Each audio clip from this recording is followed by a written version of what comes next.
Bon, très bien. Bonjour, chers collègues, bonjour, chers étudiants. Merci d'être là. Aujourd'hui, nous allons consacrer la séance du séminaire du Covid-19 Muséum, la deuxième, je crois, séance de 2022, du coup, puisque nous n'avons pas eu le plaisir pour l'instant d'entendre cela.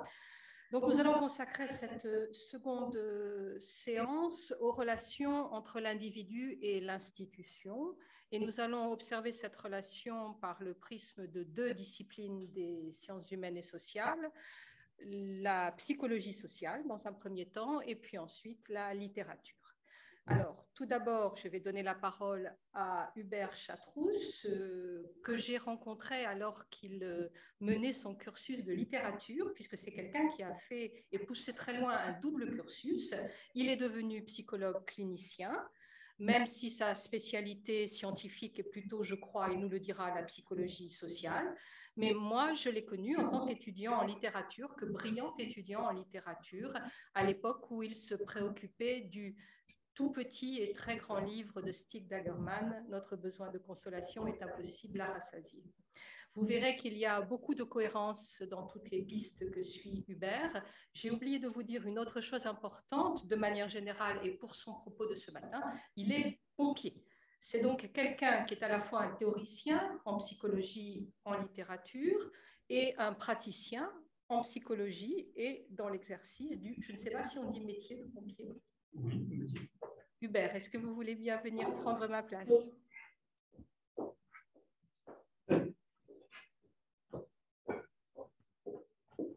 Juste une petite chose pour les gens qui sont en ligne. Vous avez donc en fait quelque chose que vous ne voyez pas qui est l'écran derrière nous et qui fait que des taches noires parce que vous êtes tous avec votre caméra éteinte.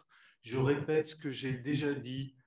C'est quand même beaucoup plus agréable pour les orateurs et pour nous de vous voir en ligne, en particulier pour la personne qui intervient et pour savoir si les choses sont comprises ou pas.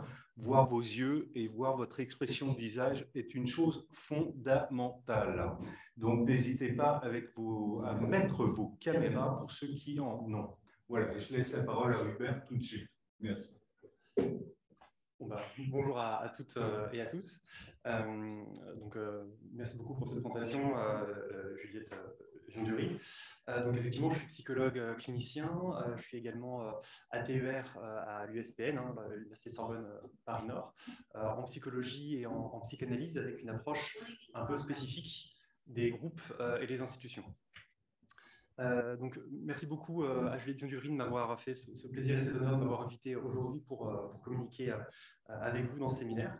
C'est vraiment avec enthousiasme que j'ai pu saisir cette opportunité qui m'a été offerte pour pouvoir échanger avec vous ce matin et pouvoir contribuer un peu à cet échange. Voilà, que je découvre aussi ce projet du Covid Museum que je découvre depuis peu et que je vais sans doute suivre aussi également avec les différentes présentations qu'il pourrait y avoir à l'avenir. Afin de me présenter un petit peu davantage et pour situer mon activité professionnelle, donc je travaille effectivement au sein d'un service de santé en fait, des sapeurs-pompiers, au sein d'un service de santé de secours médical, composé de médecins, d'infirmiers, de pharmaciens, de vétérinaires, et depuis 10 ans de psychologues. Donc moi et ma collègue qui m'a recruté. Donc c'est assez récent finalement, le service se développe progressivement. Dans ce cadre, j'ai pour mission d'accompagner et d'orienter des agents dits en souffrance au travail, mais plus particulièrement autour d'un risque professionnel spécifique, celui du traumatisme psychique. Et le traumatisme psychique induit par les interventions, c'est-à-dire par la confrontation à la mort, à la violence, au corps altéré et abîmé, à la souffrance physique et psychique et à la grande tension. En lien avec les médecins, mais également avec la hiérarchie, j'interviens sur orientation médicale, à la demande des agents, ou bien dans un cadre opérationnel, lors de ce qu'on appelle communément des débriefings psychologiques, à la suite d'interventions jugées particulièrement traumatogènes. Enfin, j'assure des missions de formation et de prise en charge psychique des victimes et de sensibilisation au traumatisme psychique pour les sapeurs-pompiers. Durant la crise sanitaire, donc ce qui nous occupe aujourd'hui, les pompiers ont été assez mobilisés, beaucoup mobilisés de façon très importante, essentiellement durant la première vague, pour intervenir auprès de la population dans le cadre de procédures assez complexes et contraignantes. C'est-à-dire que les pompiers devaient s'équiper avec beaucoup de matériel pour se protéger, comme ils le disaient eux-mêmes, en tenue de cosmonaute, ce qui pouvait entraver aussi les départs en urgence. C'est-à-dire que voilà, pour pouvoir intervenir auprès d'une personne en arrêt cardio-respiratoire, il fallait tout d'abord s'équiper longuement avec toutes les protections pour se protéger du virus. Donc, à ces procédures très complexes s'ajoute la crainte pour eux et pour leurs proches d'être contaminés par le virus, et pour nous tous également, tandis que les règles sanitaires, dans leur vie privée, publique et professionnelle, altéraient radicalement la nature du lien social. C'est un petit peu ce point que je voudrais pouvoir insister aujourd'hui. Étant uniquement 2 psychologues pour un équivalent temps plein, pour plus de 2000 pompiers dans le département, les efforts du service de psychologie se sont portés sur un accompagnement des agents en isolement et malades, auprès des chefs de centre de secours pour s'enquérir des difficultés rencontrées par les structures, et auprès des infirmiers sapeurs-pompiers qui étaient donc démobilisés du service d'incendie et de secours et recrutés à l'hôpital pour prêter main forte dans les hôpitaux avec les conditions très éprouvantes que l'on connaît. Comme je le disais, la perspective de pouvoir partager cette expérience aujourd'hui avec vous m'a d'abord beaucoup séduit. Mais arrivé au temps de l'élaboration de l'écriture de mon propos, cet enthousiasme a assez rapidement fait place à de la circonspection et à une certaine retenue. Et ce, parce que j'ai identifié un peu 3 principaux obstacles épistémologiques concomitants et intriqués pour essayer de penser cette question du Covid. Tout d'abord, un obstacle méthodologique. Je n'ai pas étudié spécifiquement les effets psychiques de l'épidémie. Mon travail de thèse, sous la direction de Jean-Pierre Pinel à l'Université Sorbonne Paris-Nord, porte sur le phénomène de traumatophilie, c'est-à-dire que j'étudie les motivations inconscientes qui poussent les pompiers à venir s'engager dans une activité qui les confronte à des situations extrêmes. Et ça, j'y reviendrai dans un second temps. Je n'ai donc pas élaboré de dispositif de recherche ad hoc pour explorer précisément les effets psychiques de la pandémie. Ensuite, un obstacle subjectif, c'est-à-dire comment penser un phénomène actuel qui affecte simultanément le sujet et le chercheur. Les conditions de relative objectivation de mon expérience subjective sont-elles réunies? La pandémie est toujours actuelle, on connaît aujourd'hui encore un nouveau rebond épidémique, et nous n'avons pas de recul historique qui permet une reprise élaborative, que nous, psychanalystes, on a bien nommé l'après-coup, nécessaire à une mise en sens. Enfin, un obstacle relatif à l'hypercomplexité, j'emploie ce terme au sens de Bachelard et Edgar Morin, c'est-à-dire complexus, quelque chose qui est intriqué, tissé de matériaux hétérogènes, mais dans quelque chose d'unique, du phénomène de la pandémie, auquel s'ajoutent, ou plutôt avec lesquels s'intriquent précisément, les autres orages de l'époque, comme le disait Bernard Heisenberg, le physicien, à l'époque de la Seconde Guerre mondiale, à savoir la crise climatique, on a le rapport du GIEC qui est sorti il y a quelques temps et qui n'a rien de rassurant, et les crises géopolitiques, dramatiquement rappelées aujourd'hui avec la guerre en Europe. Et cette triple crise ravive nos blessures narcissiques, en brisant une certaine illusion d'immortalité et d'omnipotence que nous pouvions conserver. Elle nous rappelle ainsi qu'il n'y a ni fin de l'histoire, ni disparition des idéologies. En fait, nous découvrons précisément que la fin de l'histoire et le progrès constituent des idéologies. Partant de ces constats, la perspective d'une intervention aujourd'hui, j'y passe un peu une inhibition. Ne vais-je pas produire un énième commentaire sur la pandémie dans un espace discursif déjà saturé, alors que je ne suis peut-être pas le plus à même pour pouvoir saisir ce phénomène hyper complexe, à côté de chercheurs et de chercheuses, notamment des épidémiologues, je crois qu'il y en a parmi vous, des médecins et des chercheurs qui ont pris le Covid précisément comme objet d'étude spécifiquement. Dans un second temps réflexif, j'ai songé que cette mise en crise de ma parole, du langage, était peut-être symptomatique de la pandémie précisément. En effet, on peut observer que le vocable, le signifiant Covid, en lui-même quelque chose de sidérant et surgit souvent comme l'ultime explication causale, prétendant éclairer toute souffrance psychique. Les souffrances psychiques qui pourtant font par essence énigme. Proposant un peu un prêt-à-penser, en quelque sorte, parfois un peu totalisant, ce signifiant Covid masque peut-être plus qu'il n'éclaire, abrase le sens peut-être plus qu'il n'en permet l'émergence. Cela pose une question majeure. Dans quelle mesure les ébranlements induits par cette triple crise pandémique, géopolitique, climatique peuvent-elles se partager? Comment peuvent-elles s'inscrire dans une mise en sens collective sans être réduites à une psychologisation individuelle? Nous entendons parfois dire que telle personne ou bien nous-mêmes avons du mal en ce moment à cause du Covid, notre sommeil troublé, un petit peu perturbé, sont un peu fragilisés, et même si on sait que c'est quelque chose qui est collectif, on a tendance à la ramener à notre propre psychisme individuel. Ce partage, cette mise en sens collective, constitue d'ailleurs peut-être ce qu'on est en train de mettre au travail aujourd'hui ensemble et dans le cadre de ce séminaire que je découvre avec vous.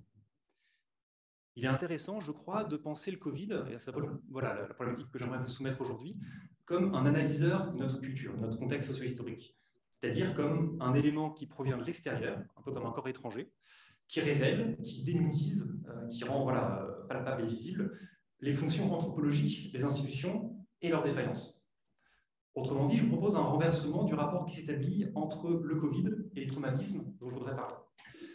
Plutôt que de penser l'impact traumatique du Covid, comme on a pu l'entendre assez régulièrement, dans une logique causale linéaire, je propose de l'envisager selon le principe d'organisation récursive, qui a été postulé justement par la théorie de la complexité d'Edgar Morin, que je soutiens aujourd'hui, qui considère que les causes produisent des effets qui agissent en retour sur les causes, ce qui brouille les complexes classiques de causalité linéaire qu'on peut connaître par ailleurs. Du coup, à la question de savoir dans quelle mesure la pandémie a été traumatique, il s'agit alors peut-être de s'interroger sur ce qui a pu être protecteur, étayant, contenant, ou à l'inverse, sur ce qui a pu faire défaut, du point de vue des fonctions anthropologiques des institutions. Pour considérer cette question, je souhaite dans un premier temps définir certains concepts psychanalytiques utiles à la compréhension des phénomènes que je vais essayer de présenter et de saisir avec vous aujourd'hui. Je proposerai ensuite de décrire les principales mutations anthropologiques qui caractérisent notre modernité tardive, ou hypermodernité, et ses effets sur nos subjectivités. Enfin, je présenterai un cas clinique pour tenter de montrer comment ces derniers sont exacerbés justement par la pandémie, qui agit un peu comme une caisse de résonance finalement en amplifiant le mal-être contemporain présent avant le Covid, et que le Covid a pu mettre en exergue. J'évoquais les fonctions anthropologiques des institutions. Je propose d'en distinguer trois.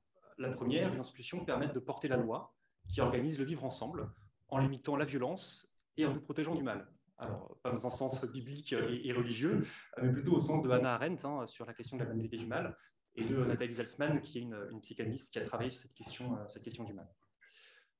Une deuxième fonction qui est de pouvoir donner une place symbolique, imaginaire, à chacun et à chacune dans les groupes, les institutions, en nous inscrivant aussi dans le maillage symbolique du socius. Enfin, la dernière fonction que j'évoquerai avec vous est celle de pouvoir offrir des cadres, et c'est celle que je vais essayer de développer avec vous, qui nous permettent, lorsqu'ils sont fonctionnels et silencieux, de pouvoir être oubliés et de contenir nos angoisses. Donc, il y a deux psychanalystes, José Bleguer, qui est un psychanalyste argentin, Elliot Jaques, qui est un psychosociologue et psychanalyste, qui ont beaucoup travaillé sur cette question et qui ont montré que les organisations, les liens d'équipe, les normes, les rituels, mais aussi les locaux, les espaces très concrets, très matériels, les rythmes, les valeurs, les idéaux, tous ces éléments-là constituent pour nous des invariants partagés et inconscients sur lesquels nous nous reposons et qui accueillent finalement une partie de notre psychisme, et pas n'importe laquelle, souvent les parties les plus archaïques, les plus psychotiques aussi de notre personnalité, qui sont contenues comme ça par ce cadre institutionnel. Cet ensemble de fonctions permet une fonction psychique complémentaire et transversale aux trois autres, qui est de pouvoir transitionnaliser la réalité. Donc je vais m'arrêter un petit peu sur ce terme. Peut-être que je pourrais éclairer un petit peu ces concepts après dans la discussion, ou si vous avez des questions, n'hésitez pas. Donc la transitionnalité, c'est un concept qui a été proposé par Donald Winnicott, qui est un pédopsychiatre et un psychanalyste britannique. Et Winnicott a beaucoup étudié les fonctions de l'environnement dans le développement de l'enfant, permettant à ce dernier, lorsque l'environnement est suffisamment bon, selon l'expression de l'auteur, de permettre à l'enfant de pouvoir s'autonomiser progressivement en tolérant la frustration du réel. Ce faisant, l'enfant parvient progressivement à distinguer ce qui lui appartient en propre, le moi, et à discriminer ce qui lui est extérieur, le non-moi, le monde, pour pouvoir se constituer progressivement comme sujet autonome, relativement autonome. Voilà, ce travail a toujours perpétré. Parce que ce travail de distinction, mais aussi d'articulation entre le monde externe et notre monde interne, est crucial dans le développement. C'est un travail à toujours renouveler. On le fait ici et maintenant, vous et moi, à chaque instant. L'appareil psychique a en effet toujours ce travail de digestion du réel à réaliser, un travail d'appropriation, de symbolisation de la réalité, des événements, en les incluant dans la trame symbolique et historique de notre existence. Cette fonction de transitionnalisation repose pour partie sur ces cadres que j'ai pu évoquer et que je vais développer un peu plus, qui soutiennent notre subjectivité. Certains de ces cadres sont formés parce que René Caes, c'est un psychanalyste et de groupe qui a pu développer les théories groupales et d'institutions, a pu qualifier de garants métapsychiques et sociaux. Alors, les garants métapsychiques et sociaux, proposés par René Caes, ce sont les liens intersubjectifs qui forment le lien social. C'est la loi qui nous protège de l'arbitraire en assurant une communauté de droit. C'est aussi les repères identificatoires, les mythes, les énoncés de certitude, qui assurent une représentation fiable et partagée, justement, de ce monde interne et du monde externe. J'évoquais plus haut le lien entre le traumatisme et le Covid. Je propose ici, ce serait discutable, mais pour le propos, je l'ai fait comme ça, de pouvoir définir et considérer le traumatisme psychique comme étant une détransitionnalisation de la réalité. c'est-à-dire une perturbation violente de la distinction entre le monde interne et le monde externe, soit parce que l'événement rencontré est si extrême que le réel de la mort frappe le sujet au plus profond de son être. Voilà, on peut penser aux accidents graves, les traumatismes de guerre, c'est assez actuel, hélas. Soit parce que l'événement rencontré est si proche de la réalité inconsciente du sujet qu'il se confond avec lui et ne permet plus au sujet d'établir si ce trouble provient de l'extérieur ou de l'intérieur. Et ça engendre ce qu'on nomme en psychiatrie une dépersonnalisation, c'est-à-dire un sentiment d'étrangeté vis-à-vis du réel et de soi. Ces deux modalités de traumatisme sont bien sûr complémentaires et intriquées. Ce serait très long de pouvoir développer, et le trauma est plus complexe que ça, mais pour mon propos, je limiterai à cette définition-là. Dès lors, plus les cadres et les garants métapsychiques que j'évoquais, qui soutiennent notre subjectivité, sont ébranlés, plus le risque de détransactionnalisation, provoquant cette dépersonnalisation, est important. De nombreux auteurs ont travaillé sur les effets des transformations anthropologiques de notre modernité tardive, notre hypermodernité, sur la production de nos subjectivités, et qui génèrent des souffrances psychiques nouvelles que certains auteurs, comme René Roussillon ou Georges Gaillard, qui sont des psychanalystes, qualifient de souffrances narcissiques identitaires, ou d'un point de vue plus phénoménologique, René Caès nomme le mal-être contemporain, entendre mal à être, une difficulté à pouvoir exister, à pouvoir être soi. Ces souffrances sont précisément des pathologies de la transitionnalité. C'est-à-dire qu'il y a vraiment une évolution des pathologies. On n'est plus du tout dans les névroses hystériques que pouvait décrire Freud, on est dans toute nouvelle forme de pathologie depuis quelques décennies. Pour revenir au Covid, il me semble que la crise sanitaire n'est pas directement cause de ce mal-être, mais comme je le disais en introduction, a pu faire caisse de résonance en amplifiant ce dernier. Je voudrais, avant d'illustrer plus précisément mon propos, à partir d'une situation clinique, préciser quand même 5 transformations qui ont ébranlé notre maître à cadre, qui ont été rappelées par Georges Gaillard et que je vais reprendre à développer un petit peu ici, qui bouleversent profondément ces garants métapsychiques et sociaux. Historiquement, on peut situer un tournant historique qui se situe dans les années 90, avec l'effondrement du mur de Berlin et la chute de l'URSS, et le développement d'Internet, ainsi que la financiarisation de l'économie de marché. Le premier des bouleversements que je vais décrire se caractérise par l'effritement des grands récits messianiques et mythiques, c'est-à-dire, on pensait par exemple à la religion, au libéralisme, au marxisme, voilà, qui faisaient des récits qui pouvaient être partagés et qui constituaient des idéaux, ce qui engendre une crise de ces idéaux qui fondent le lien social, dès lors qu'ils ne sont plus partagés. Cela a comme conséquence notable le passage, on pourrait dire, de Kant, avec des idéaux hérités des Lumières, c'est-à-dire qui sont des idéaux de dignité, qui ne sont pas marchandisables, et qui étaient structurés par l'idéologie du progrès également, à Sade, dont les idéaux se caractérisent par le culte de l'excellence, la marchandisation du monde. Le second bouleversement est la transformation radicale de la temporalité, analysée entre autres par Hartmut Rosa, qui est un sociologue et philosophe allemand, qu'il nomme une accélération sociale du temps, que nous connaissons tous. Il souligne le paradoxe suivant, peut-être qu'il vous parlera, nous n'avons pas le temps alors que l'on en gagne toujours plus. Pour Hartmut Rosa, ce phénomène est engendré par 3 accélérations conjuguées. Une accélération technique, c'est-à-dire les vitesses de transport qui réduisent les espaces, l'information, la télécommunication qui va toujours de plus en plus vite, l'augmentation de la production et donc de la consommation, et les processus de décision, d'organisation et d'administration. La seconde accélération est l'accélération des rythmes de vie. On enchaîne les activités à une vitesse toujours folle, jusqu'à parfois en faire simultanément, plusieurs à la fois. Je pense que voilà, les universitaires que nous sommes, et puis chacun d'entre nous connaît très bien ce phénomène. Ce qui provoque une espèce de condensation du vécu, un sentiment un peu d'urgence et des fois la peur de ne plus pouvoir suivre, tellement ça va vite. Enfin, une accélération des transformations sociales et culturelles, avec une transmission des pratiques entre les générations qui s'intensifie et qui s'accélère également, jusqu'à une transmission qui n'est plus intergénérationnelle entre les générations, mais intragénérationnelle. Et on voit aujourd'hui, par exemple, des enfants qui apprennent à leurs grands-parents à utiliser un smartphone, par exemple. On voit bien qu'il y a un inversement de la transmission. Et même chacun, on a toujours à apprendre beaucoup de choses dans notre quotidien, dans nos activités.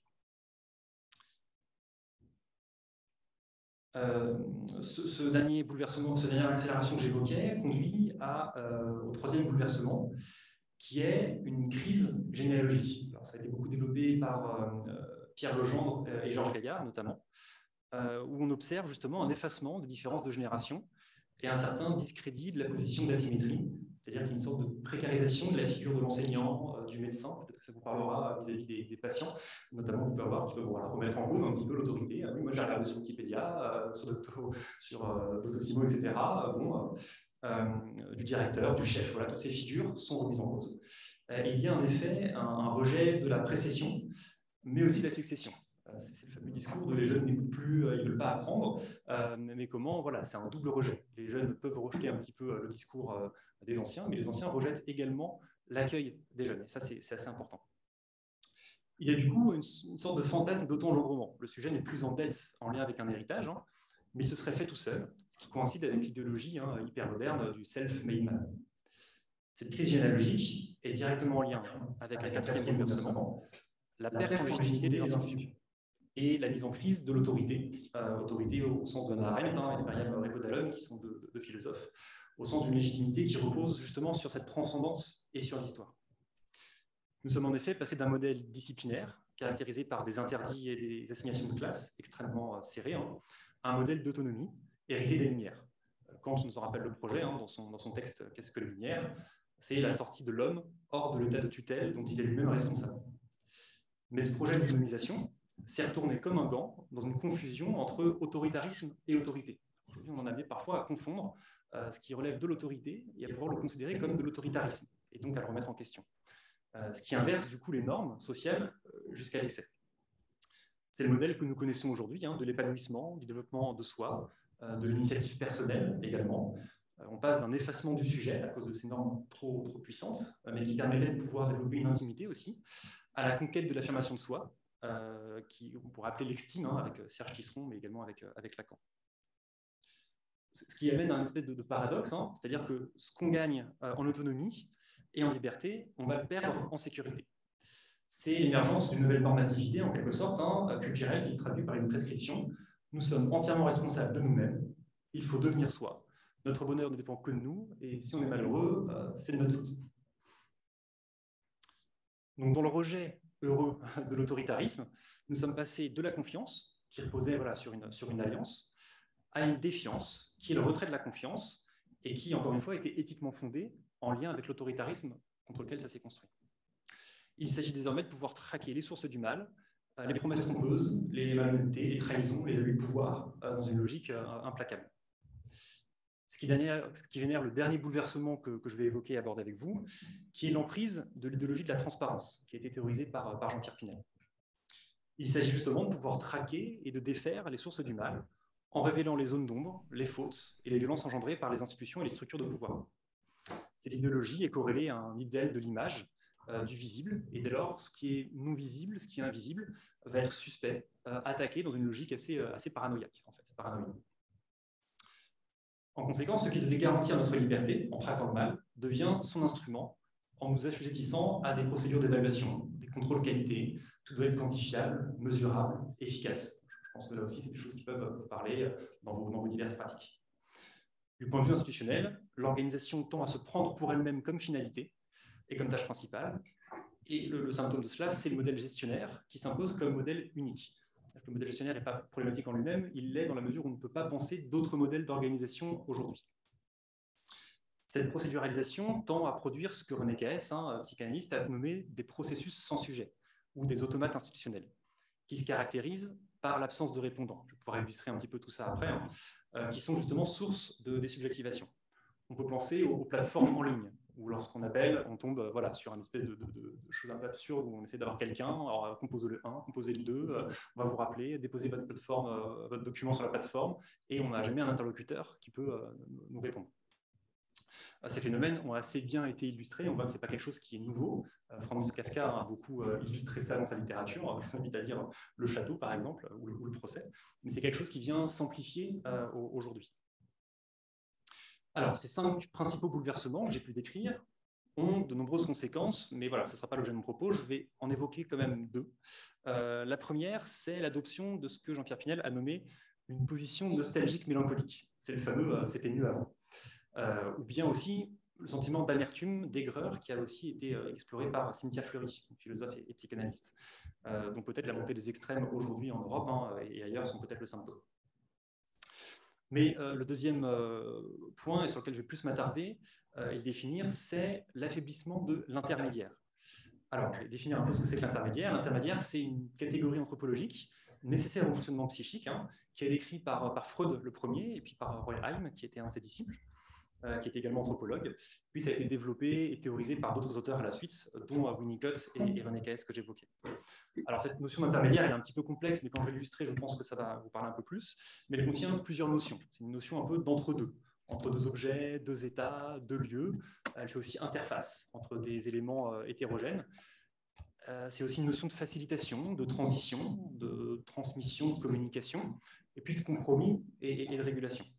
C'est-à-dire que c'est une fonction d'articulation entre des éléments qui sont hétérogènes et qui maintiennent ces éléments séparés, mais qui les lient ensemble. Si je devais proposer une métaphore, c'est un petit peu l'huile dans le rouage, quelque part, qui permet au rouage de pouvoir tourner tranquillement sans se briser, sans être abîmé.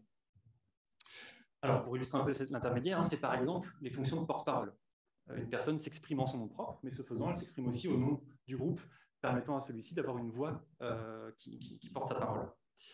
C'est aussi tous les espaces-temps informels, la pause café par exemple, qui, comme chacun le sait, est un haut lieu de régulation, de pensée, qui est tout à fait nécessaire et complémentaire aux réunions qui peuvent être instituées pleinement et formalisées. Des fois, on élabore beaucoup plus à la pause café qu'en réunion. Je pense que ça peut aussi parler à certains d'entre vous. En tout cas, ce qu'il y a à retenir, c'est que l'intermédiaire permet fondamentalement la pensée, justement, et l'association, de pouvoir penser ensemble. Alors voilà, ce long préambule théorique établi, peut-être un petit peu trop long d'ailleurs, vous me direz, je vais essayer de l'articuler maintenant à l'institution Pompiers, en lien avec le Covid, pour essayer de montrer, à partir d'un cas clinique, leur résonance avec la pandémie. Alors les pompiers, je ne sais pas si vous connaissez cette institution, mais en tout cas les pompiers, c'est voilà, un peu la figure du héros et du sauveur, qui a une puissante valence positive dans l'imaginaire social.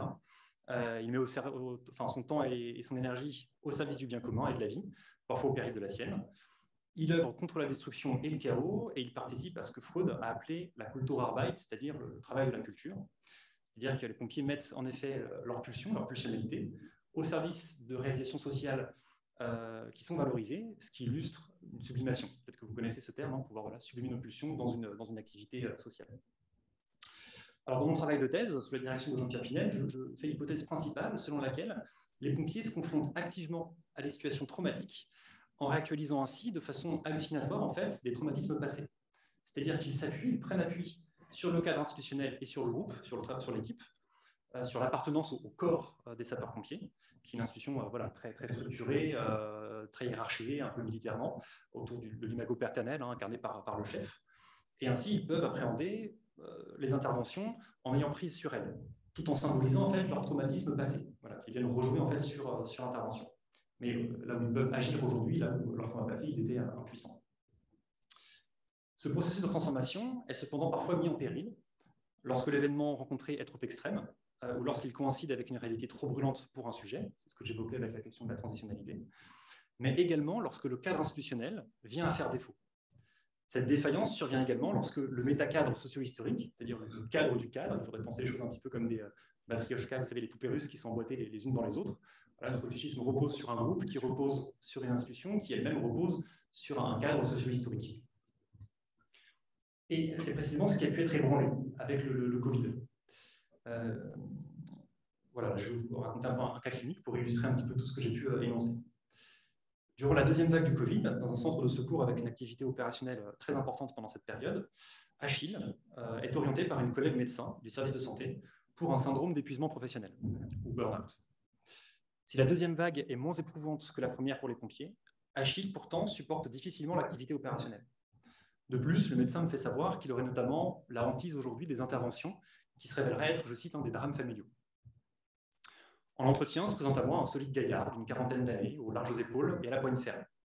Un peu bateau cependant, l'air fatigué, la puissance que son corps imposant dégage est comme neutralisé par le poids qui semble l'arraser. Il tire vers lui le siège, que je désigne après l'avoir accueilli, et s'assoit avec douceur. Il me regarde un peu gêné, je pose avec lui le cadre de nos échanges, je lui explique voilà comment ça va se passer. Et la confiance qu'il accorde au médecin, qu'il connaît très bien, lui permet de pouvoir investir nos échanges.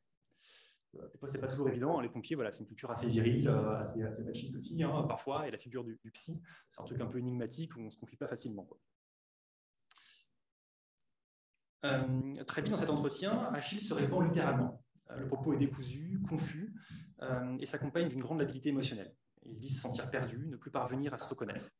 Pompier depuis 30 ans, il est fils et petit-fils de sapeur-pompier. Il me dit « je suis né dans une caserne ». Il est sportif de haut niveau et n'a pourtant plus envie d'en jouer, ni sur le terrain, ni dans le centre de secours. Chef d'agrès à l'ambulance depuis 20 ans, il est bloqué dans son évolution de carrière en raison du trop faible nombre de places pour accéder au statut de chef de garde. Il souffre de rythme effréné des interventions, démultiplié par le Covid, déclenché jour et nuit, le plus souvent pour des motifs qui, selon lui, sont non justifiés, ce qui ne relèverait pas de l'urgence, notamment certaines interventions pour Covid. Il s'agissait de transporter des personnes qui n'étaient pas en détresse vitale à l'hôpital. Il me dit, l'intervention, c'est devenu trop dur, ça n'a pas de sens. Et en disant ces mots, il s'effondre en pleurs. Il associe curieusement et m'explique qu'il est aujourd'hui trop touché par les interventions qui impliquent des enfants et qu'il est venu à les redouter. Il fera le lien avec le décès d'un ami proche, terrible épreuve redoublée parce qu'il dut faire l'annonce de ce décès aux enfants de son ami, à la demande de l'épouse du défunt, qui ne s'en sentait pas capable. Achille exprime un important besoin de reconnaissance vis-à-vis de ses supérieurs.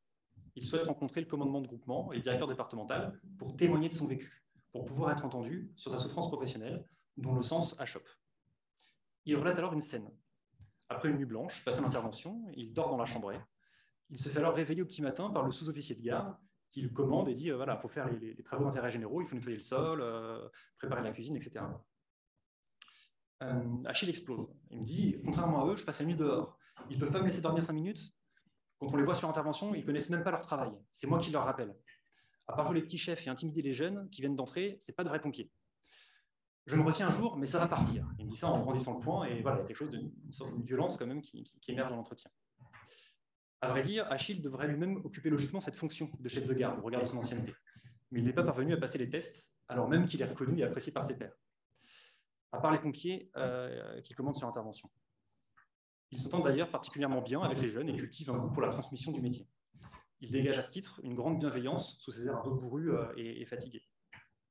Il dit regretter l'ancien temps, l'âge d'or qui permettait d'observer la solidarité entre les pompiers, la camaraderie qui est contrastée avec l'actuelle déchéance des téléphones portables, des gens isolés. Il me raconte une anecdote relative à l'organisation du travail. Responsable technique du centre de secours qu'il occupe, il est sans nouvelles d'un matériel défectueux qu'il avait envoyé en réparation il y a plusieurs semaines. Lorsqu'il téléphone pour s'enquérir du traitement de la demande, on lui répond qu'il faut désormais passer par une plateforme en ligne téléphonique, laquelle est naturellement injoignable. Agacé, il décide de prendre un véhicule, de se rendre en personne à l'atelier, et il me dit, même si je me suis fait engueuler, j'ai récupéré le matériel qui était là, j'ai pu prendre un café avec les gars du magasin, qu'on ne voit plus jamais autrement. Et il me confie ça, voilà, je sens qu'il jouit un petit peu quand même de la transgression aussi. Malgré son épuisement, l'arrêt maladie, prescrit par le médecin, c'est vécu difficilement, ça paraît. Même s'il en souffre, les interventions lui manquent. Il me dit, je suis un hyperactif, moi.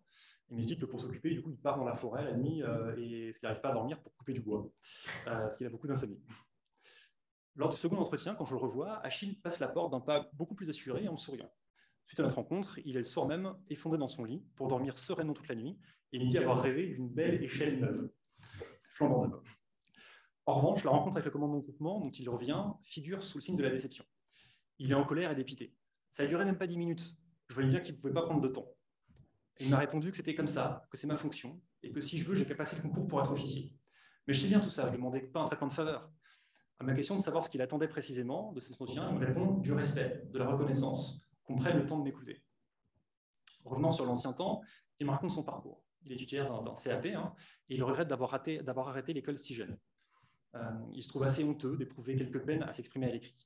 C'est sans doute également ce qui fait obstacle à la passation du test pour devenir chef. Si la transmission compte beaucoup à ses yeux, pompier de génération en génération, il ne souhaite pas que sa fille soit jeune sapeur-pompier, alors qu'elle en fait la demande. Il n'y a pas d'avenir chez les pompiers, me dit-il. Je ne veux pas qu'elle fasse la même erreur que moi. Je veux qu'elle fasse des études. Je m'interroge sur cette rupture dans la transmission générationnelle. Il m'explique que son père, fumeur et alcoolique, était mort à l'âge que lui-même avait aujourd'hui, tandis qu'il s'engageait comme pompier volontaire.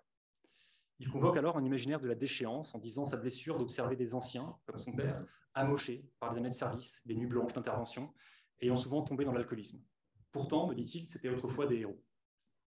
Mon éprouvé des entretiens est assez significatif. Je suis même assez confus dans le flot de paroles, d'anecdotes souvent factuelles, de récits rapportés mais déliés, sans savoir quoi trop en penser ou en dire. Je reste souvent assez silencieux en fait, comme un peu tué par la situation, un peu en silence devant le vide. Pourtant, implicitement, Achille me presse inconsciemment d'une attente indicible et énigmatique. Je ne sais pas trop quoi lui répondre, il attend quelque chose de moi.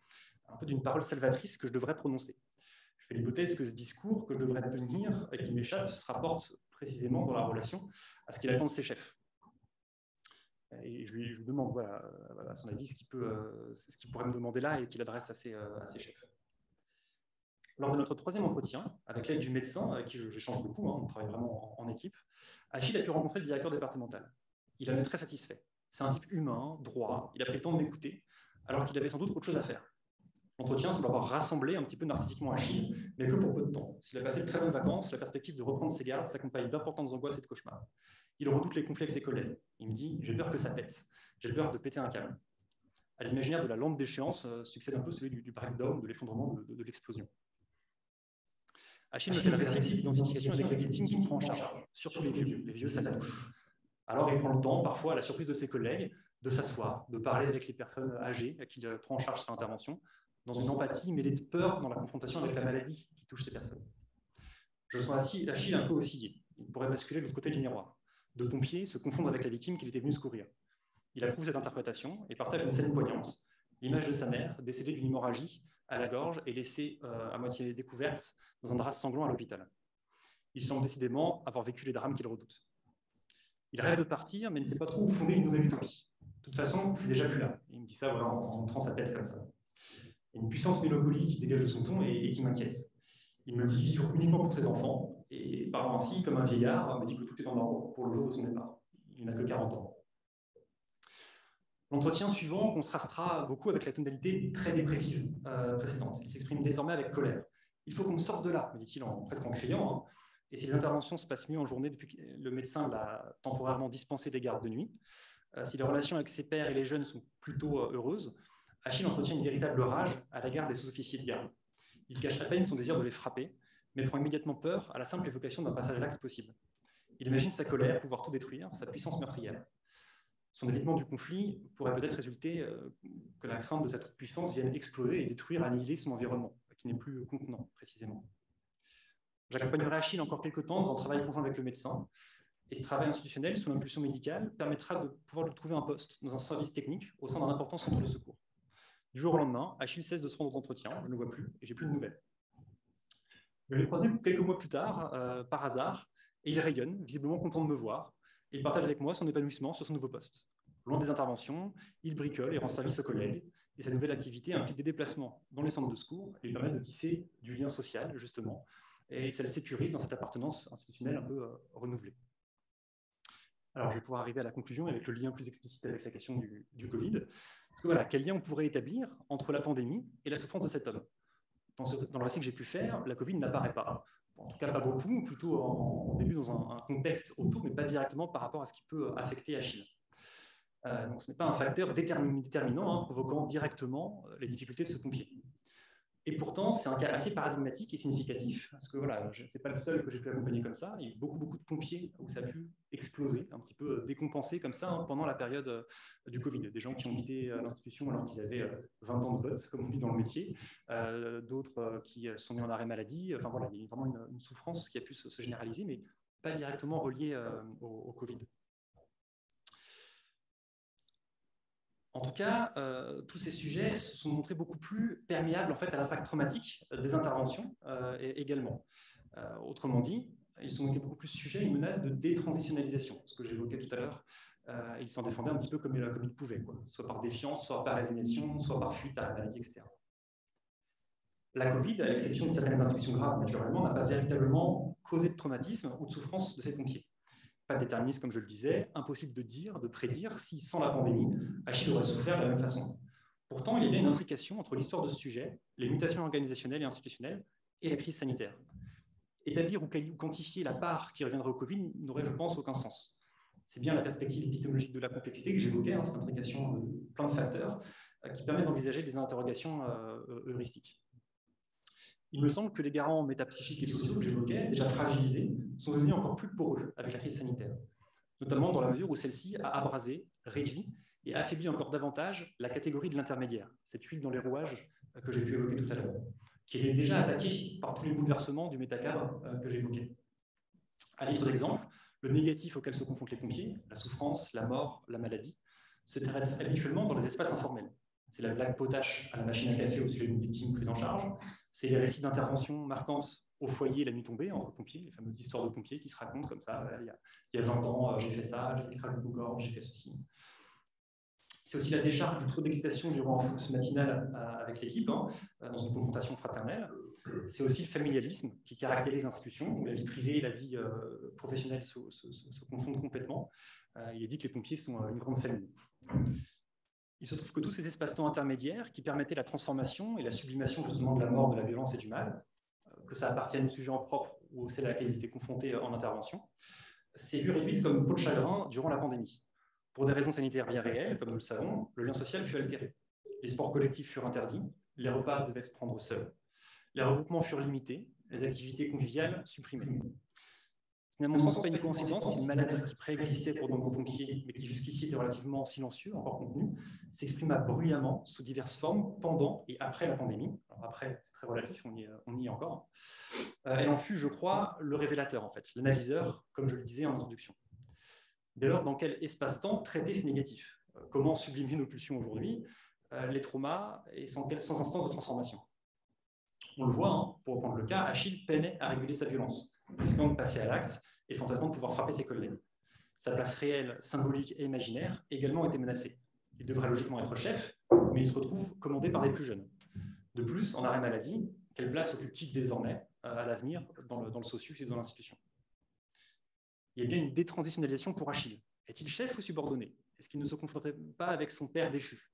Devant la turbulence générationnelle, la transmission avec sa fille se précarise, même si elle arrive encore à se pérenniser un petit peu avec les sapeurs-pompiers avec lui.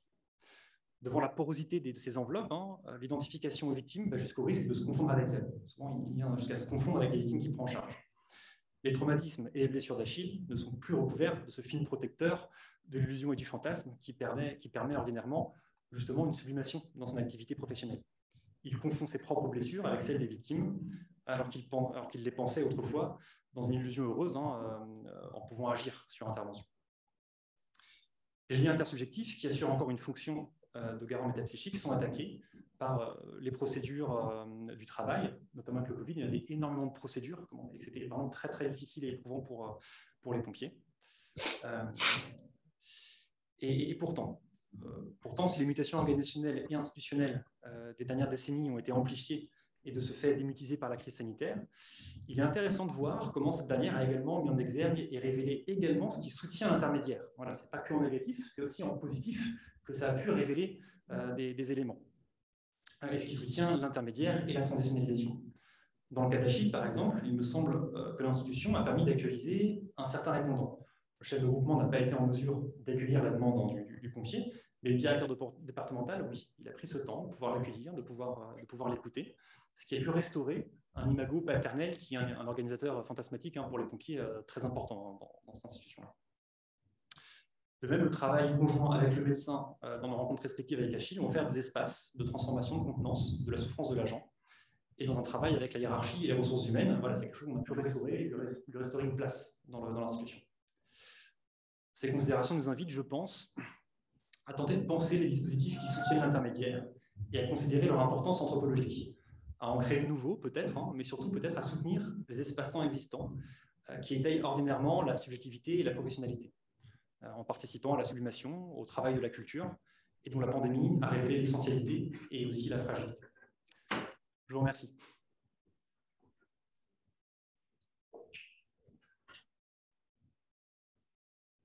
Merci.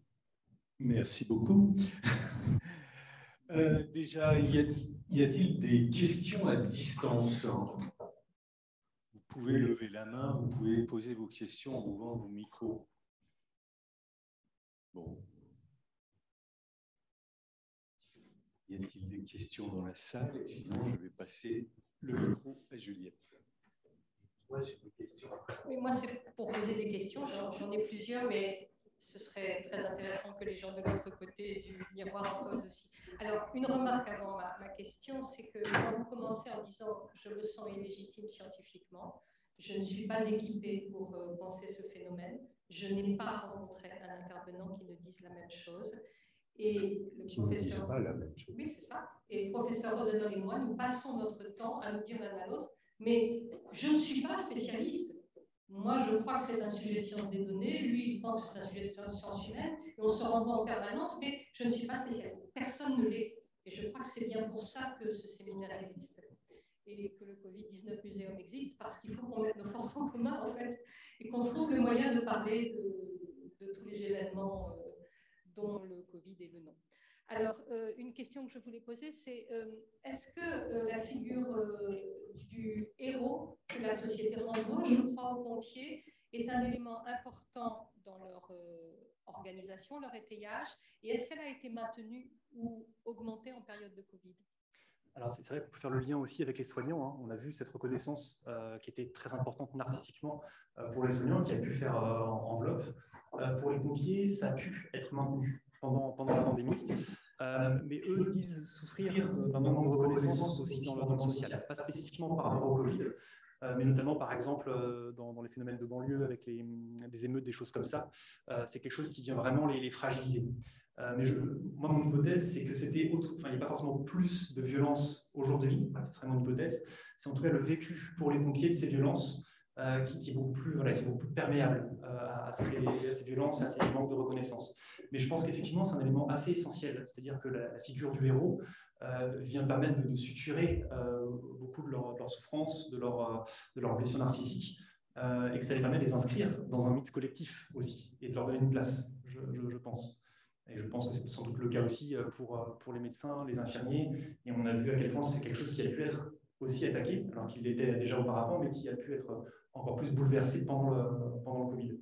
Et je pense plus pour les soignants, qui ont été beaucoup plus médiatisés aussi. Hein, l'effet de la médiatisation, ce serait peut-être à réfléchir, que pour les pompiers. Il y a beaucoup moins de médiatisation pour les pompiers, ce qui, je pense, a pu les préserver aussi.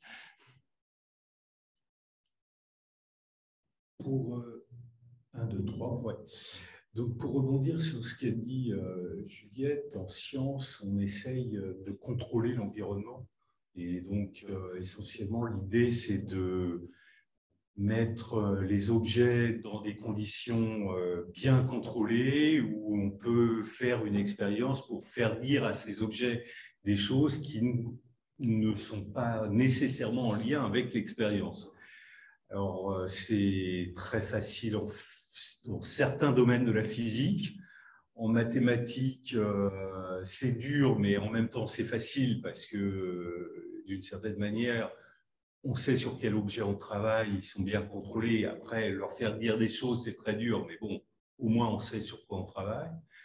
Les épidémiologues qui sont en ligne ou dans la salle, je pense que vous avez la connaissance du fait que pour vous, c'est déjà un peu plus dur. Et là, en l'occurrence, d'un point de vue sociétal, on a effectivement vécu une grande expérience dans un environnement finalement relativement contrôlé, mais dont on ne sait pas trop interpréter les résultats, en fait. Vous êtes d'accord, j'imagine, vu que là, vous êtes hors. Mais à partir de là, oui, pour rebondir sur ce que disait Juliette, on est tous un petit peu dans la même situation, on est tous en dehors de nos chemins piétonniers, entre guillemets, s'ils sont piétonniers pour un scientifique. Alors ça, c'est la première petite remarque. Et après, je voudrais vous poser une question qui est que le pompier, normalement, intervient pour aider les gens. Il peut perdre la vie, au pire, mais il peut même éventuellement mettre en danger son propre groupe, mais il ne met pas en danger le groupe sociétal, le groupe, la société.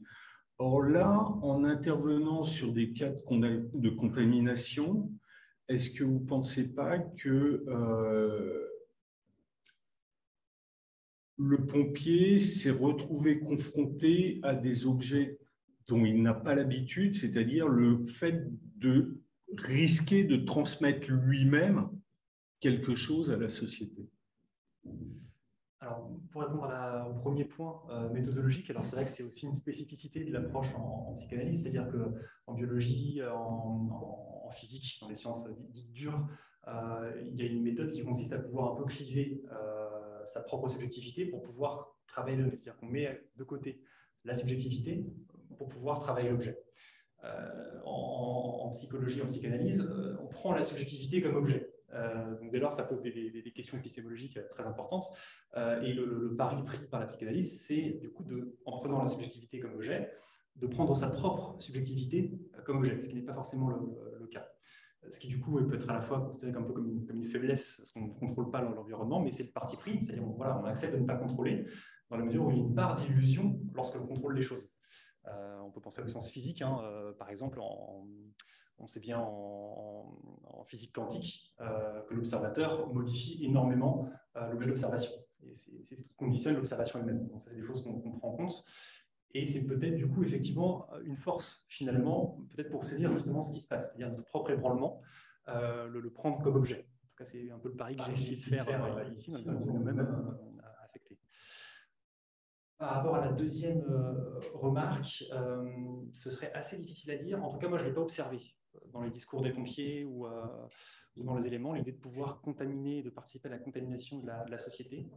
Je pense qu'il y avait deux éléments. Il y avait une première, c'était, comme nous tous, la peur d'être contaminé, de contaminer ses proches. Ça, c'est peut-être plus joué comme ça. C'est-à-dire la peur de tomber malade sur intervention, en étant confronté à des gens malades, et de ramener le virus à la maison, qui est d'ordinaire un lieu de protection. Le pompier, voilà, il quitte sa garde, il pose sa tenue, il pose ses bottes, il rentre chez lui et il y a une coupure qui se fait où il laisse ses interventions, la mort derrière. Là, c'est exactement ça. En disant contaminer la société, c'est naturellement déjà le cercle proche, puis après les cercles plus lointains. C'est quelque chose qu'on a vu chez les infirmiers, par exemple. Et ce qui pouvait jouer d'ailleurs à deux extrêmes, c'est-à-dire soit effectivement un risque de détransitionnalisation, c'est-à-dire la contamination peut survenir à n'importe quel moment, n'importe où, donc des logiques très, très paranoïdes qui pouvaient survenir, ou bien des mécanismes de clivage très radicaux qui sont des défenses utilisées par les pompiers, qui consistaient à dénier totalement la contamination, et qu'alors on s'équipait même plus et qu'on allait directement sur le terrain sans protection, en essayant de dénier les risques pour pouvoir oublier ce risque-là et travailler tranquillement. On voit bien que ça peut marcher. Là, effectivement, c'était complètement envahissant. Donc très difficile pour les pompiers de pouvoir intervenir, quoi.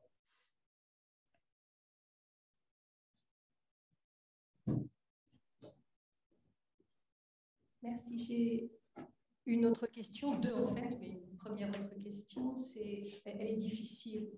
Intuitivement, ou bien si vous y avez réfléchi, est-ce que vous avez senti des différences de fonctionnement entre l'institution universitaire à laquelle vous appartenez aussi et l'institution des pompiers? Est-ce que les souffrances sont du même type, les réactions du même type? Comment vous êtes-vous situé avec votre subjectivité justement entre les deux? Alors ça, c'est dur de parler devant son doyen, notre doyen commun. Alors, ça va être difficile aussi parce qu'il y a des enjeux politiques. Donc voilà, ça va être une réponse qui n'est pas évidente à donner. D'autant plus que voilà, je n'ai pas non plus spécifiquement étudié cette question. Je n'étais pas en poste d'ATER à l'époque aussi à l'université. Donc j'étais chargé de cours, chargé de PD, mais je n'étais pas pleinement dans l'institution. Mais de mon point de vue, je dirais que de l'intermédiaire a pu être conservé chez les pompiers. Même si ça a été abrasé, ça a été rendu très difficile, l'intermédiaire a pu être maintenu dans une certaine mesure.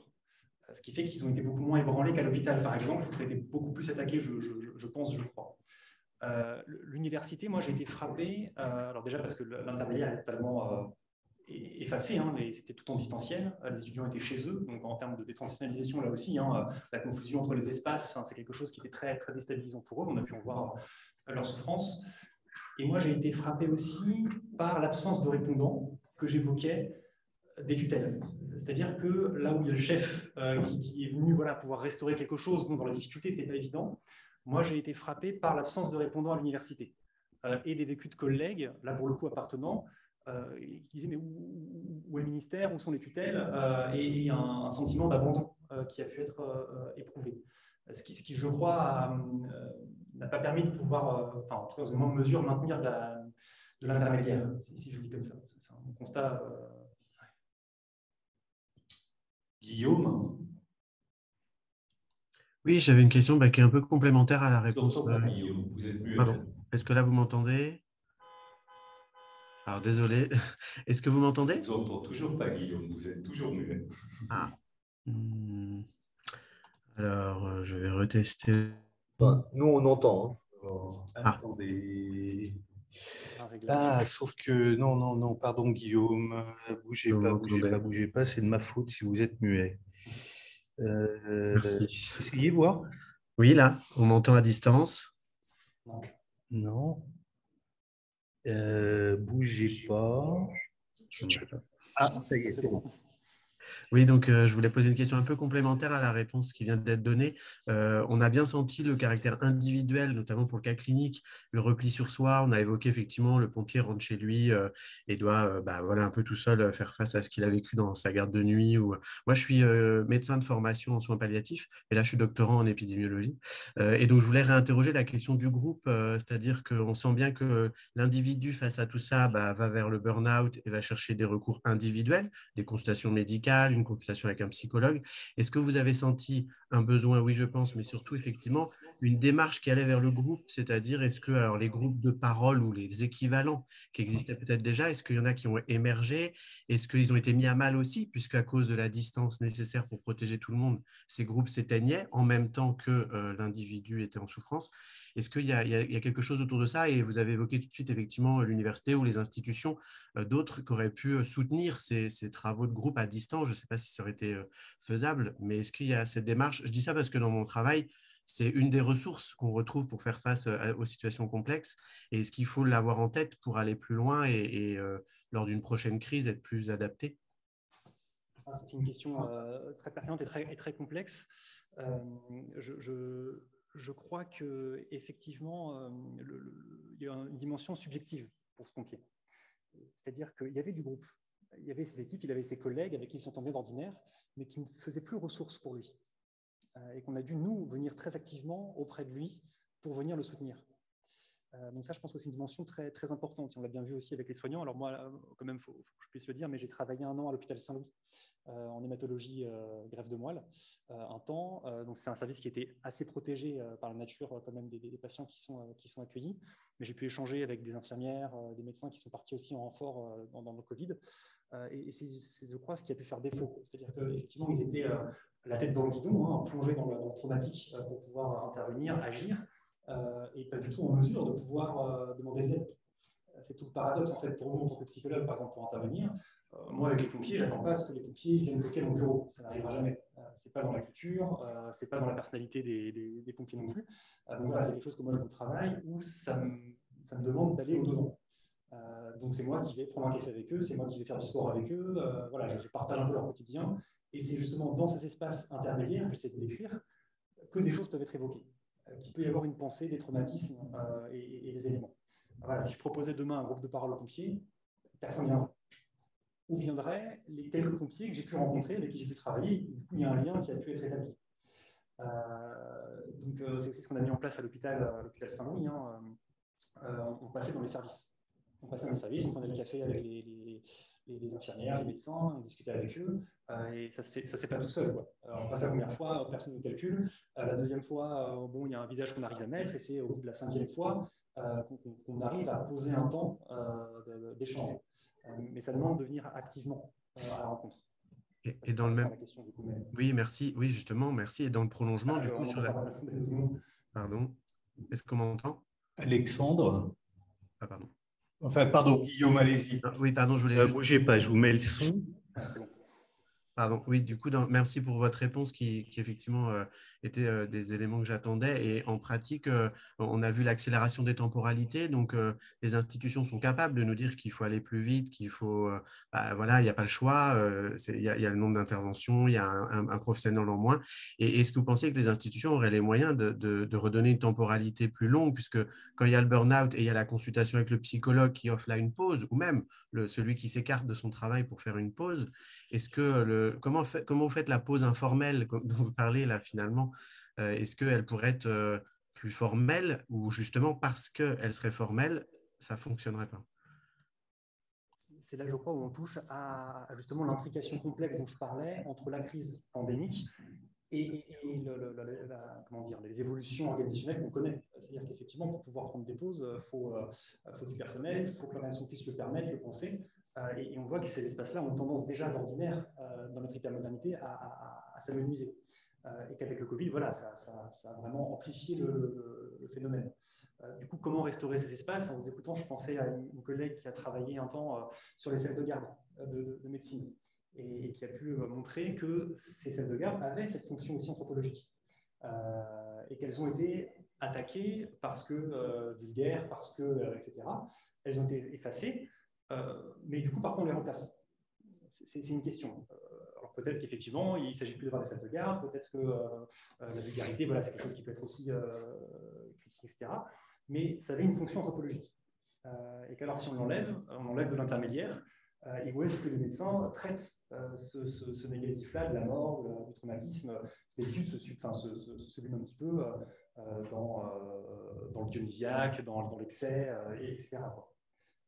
Alors, vous voyez que je ne suis pas du tout en train de dire que c'était mieux avant, il ne faut pas tomber dans ce risque-là, parce que voilà, par exemple, avec les pompiers, une des façons de transformer ces dimensions-là, c'est aussi l'addiction, c'est aussi l'alcool, chose qu'il y avait beaucoup plus avant, qu'il y a moins maintenant. Donc, je ne suis pas du tout dans un discours passéiste, ça c'est vraiment important de le dire. J'essaie de souligner les mutations, les changements qu'il peut y avoir. Du coup, la question, c'est effectivement comment soutenir les espaces déjà existants. Comment peut-être en créer de nouveaux aussi, hein, c'est une possibilité, mais je crois que déjà soutenir ceux qui existent, c'est assez important. C'est assez important et on voit bien que l'idéologie de la transparence que j'évoquais a tendance là aussi à attaquer ces espaces. C'est-à-dire que, je sais pas, à l'hôpital, des médecins, des infirmiers qui prennent une pause café un petit peu longue, on va pouvoir dire mais qu'est-ce qu'ils font, c'est suspect, ils ne sont pas au travail, et que ça va être attaqué parce que suspect. Alors en fait, ils sont très précisément au travail. Et oui, ça c'est une vraie question aussi, je crois. Merci. Alexandre, vous avez levé la main. Allez-y. Oui, bonjour, merci. Merci à tous. Merci beaucoup Hubert pour votre présentation.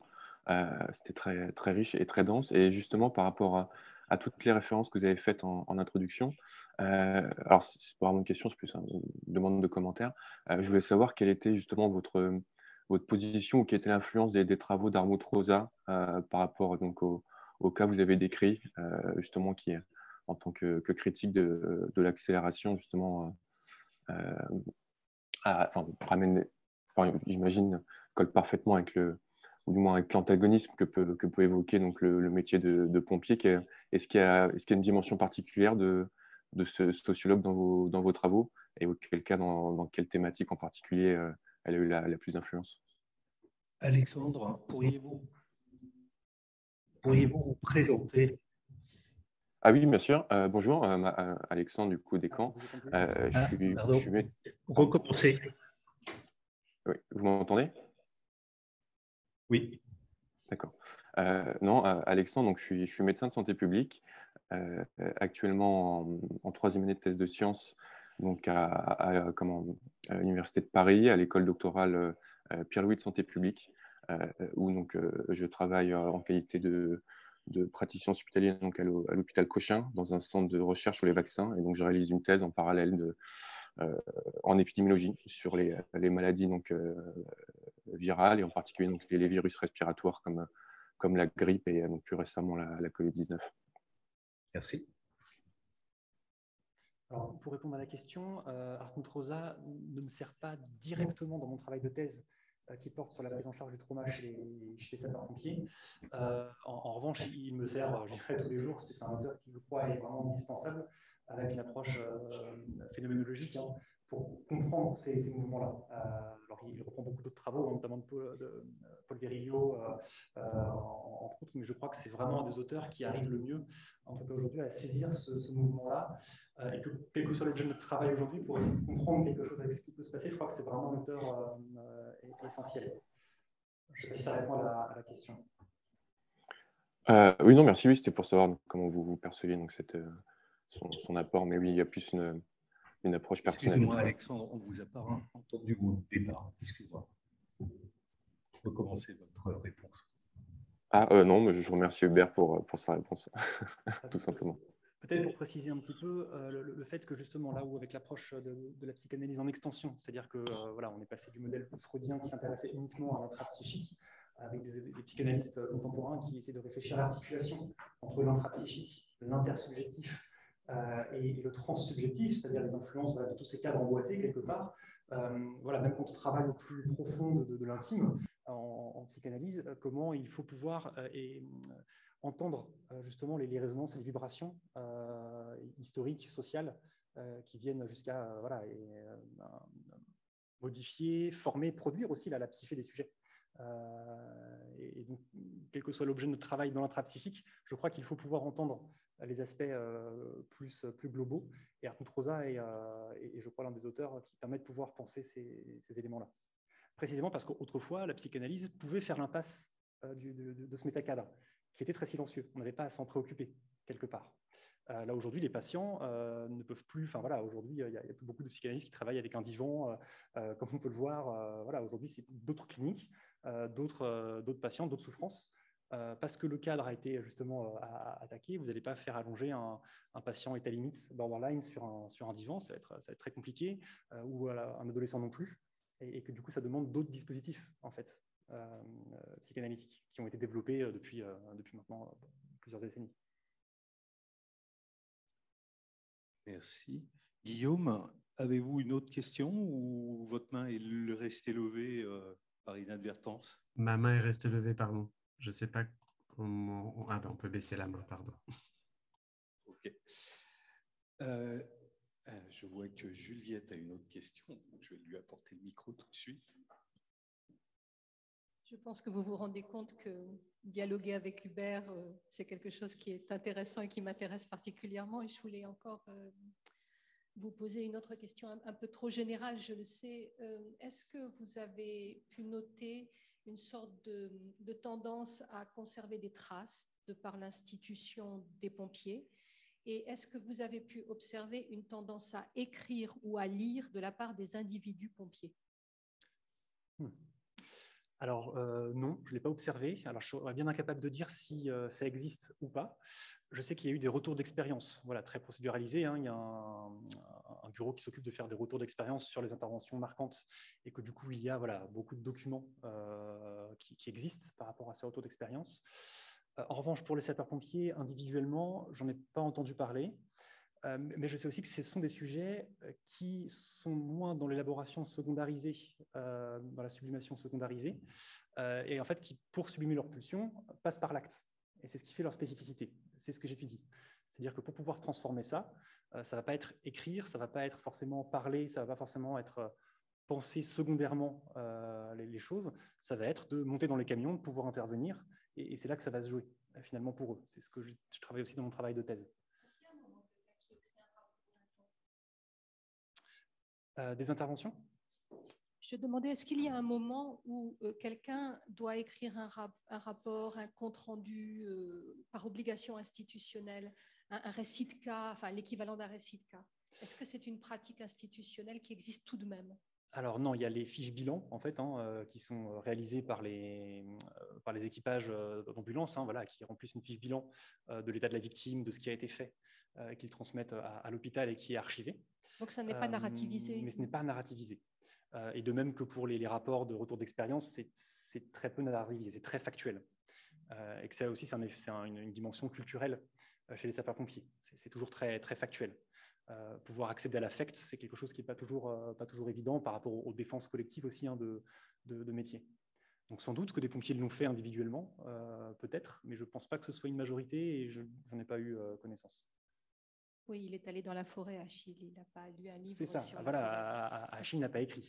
Achille est allé dans la forêt, couper du bois la nuit, et il a envie de pouvoir reprendre des interventions, même si c'était difficile pour lui. Et c'est justement ça qui a été difficile, c'est que sa modalité habituelle de transformation, de symbolisation, était enrayée par la crise Covid, et que ça ne marchait plus. Et c'est ça qui l'a mis en difficulté. On voit bien qu'il avait plein de traumas passés, à Achille, qui habituellement trouvait de la contenance et de la sublimation dans l'activité de pompier, ce qu'il contenait. Et que là, par le Covid et par ce qui se passait et par cette grande complexité que j'ai pu évoquer, cette modalité-là de transformation ne fonctionnait plus et il était en grande difficulté. J'ai une... Alors, attendez, je vais regarder parce qu'il y a deux personnes...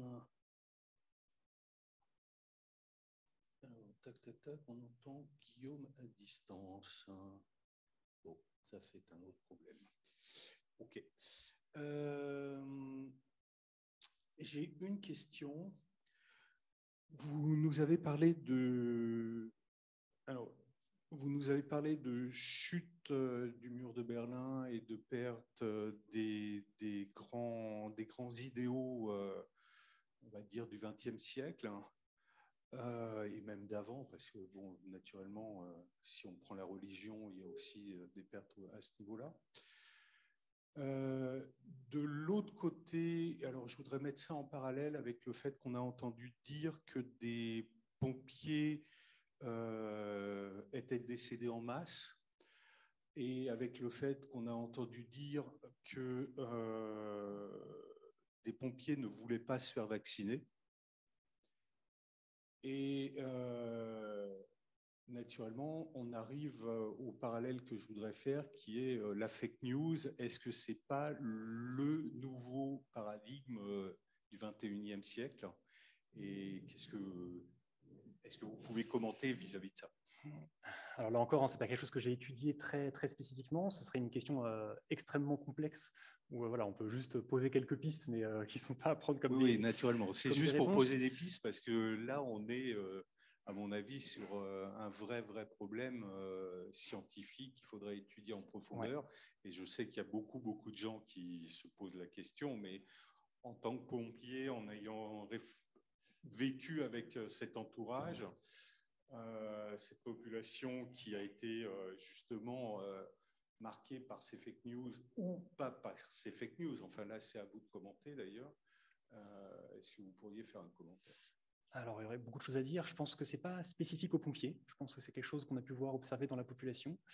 Je pense qu'il y a des effets sociologiques en termes de violence symbolique aussi qui ont pu jouer. Et là, je laisserai un sociologue en parler de mieux que moi, mais pour moi, ce n'est pas anodin que les pompiers qui sont des classes moyennes, inférieures, où on a pu voir aussi entre médecins infirmiers, par exemple infirmières aussi, avec des enjeux en termes de classe, je le dirais comme ça, que ça puisse jouer symboliquement à ce niveau-là.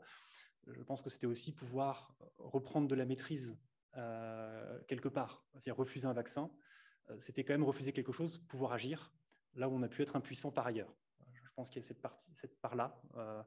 Mais je pense qu'une des dimensions aussi très importantes, c'était justement les ébranlements des cadres qui, d'habitude, fonctionnent et soutiennent notre subjectivité. C'est-à-dire, comme je le disais en introduction, en fait, on loge une partie de notre psyché dans les cadres. Et ce n'est pas n'importe quelle partie de notre psyché, c'est des parties plutôt très archaïques de notre personnalité, très psychotiques, en fait, qu'on possède tous en chacun de nous, et qui sont d'habitude contenues. À titre d'exemple, quand on arrive dans un nouveau travail, ou un nouveau lieu, un nouveau groupe, on n'est pas très à l'aise, on est assez anxieux, etc. Et c'est une fois qu'on partage les normes du groupe qu'on se sent à l'aise. Je crois que c'est comme ces cadres ont été attaqués, la partie psychotique de notre personnalité a été mise à nu, on pourrait le dire comme ça, et donc s'est révélée sur des dimensions paranoïdes, etc. Et donc ces fake news, je pense que c'est des effets paranoïdes de cette partie de notre personnalité qui était mise à nu et qui n'était plus sécurisée par l'institution. Je pense que c'est en ces termes-là que j'essaierai de l'analyser. Merci beaucoup. Y a-t-il des questions en ligne? Non. Y a-t-il des questions dans la salle? Juliette? Eh ben, je vous propose qu'on fasse une pause. Il est 11h15, on reprend à 11h30, ce qui laisse un quart d'heure de pause à tout le monde et ce qui va faire du bien aussi pour tout le monde qui est derrière les écrans. À tout à l'heure, donc à 11h30. Merci.